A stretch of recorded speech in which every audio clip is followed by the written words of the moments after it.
जली, लंका जली तो जल गई, लंका के साथ साथ रावण के सगे संबंधी सभी मारे गए कि नहीं?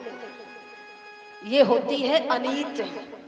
अनीत से रावण के पुत्र पौत्र नाती पंती पोते जितने भी थे सब खत्म हो गए। अनीत से कमाया हुआ धन अगर अपने पुत्र पौत्रों को खिलाओगे तो इसमें कोई संदेह नहीं है, लंका के समान एक दिन वो वीरान ही हो जाएगा, इसमें कोई संदेह नहीं है। इसलिए धन नीति से कमाना चाहिए। जो धन परम पवित्र हो, जो धन अजर अमर हो, नीति से कमाया हुआ धन अजर अमर होता है।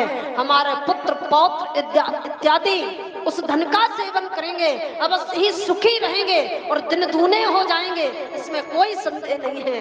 अनीत से कमाया हुआ धन लंका के समान होता है, एक दिन जल जाएगा, झुलस जाएगा और पूरे कुल को ले जाएगा, इसमें कोई संदेह नहीं। इसलिए नीति से कमाया हुआ सोना है जिसमें भगवान का वास है। भगवान कहते हैं नीति से कमाए हुए कंचन में मेरा वास है। तो इसका मतलब है राजा परीक्षित के मस्तक पर कलयुग बैठ गया तो वो मुकुट नीति का नहीं था, अनीत का था, तभी तो कलयुग को स्थान मिला। नीति का होता तो कलयुग को स्थान नहीं मिलता। और ये सच है कि वो राज मुकुट नीति का नहीं था बल्कि अनीत का था। वो राज मुकुट ना तो राजा पांडु का था, ना धर्मराज का था, ना भीम इत्यादि इन पांचों भाइयों में से किसी का नहीं था। वो राज मुकुट कहां से आया? जो राजा के मस्तक पर रखा था। एक बार श्री भीम जी ने जरासंध का वध किया था। जरासंध को जब मार दिया, जरासंध का राज मुकुट भीम ने छीन लिया था और छीन करके माता कुंती को ला करके दिया। माँ कुंती ने उस राज मुकुट को खजाने के रूप में जमा कर दिया था। जब राजा परीक्षित का राज तिलक हुआ तो खजाने में से वही राज मुकुट लाया गया और राजा के मस्तक पर रख करके उनका राज तिलक कर दिया गया।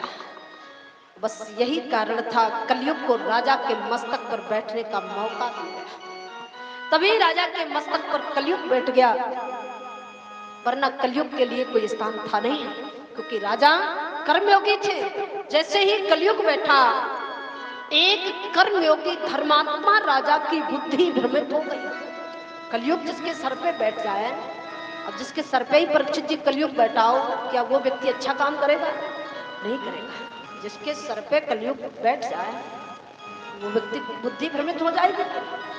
राजा की बुद्धि तभी से भ्रमित हो गई, सर में कलयुग बैठ गया। राजा आसन पर विराजमान हुए और तुरंत राजधानी के लिए चले आए। राज सिंहासन पर आकर के विराजमान हो गए।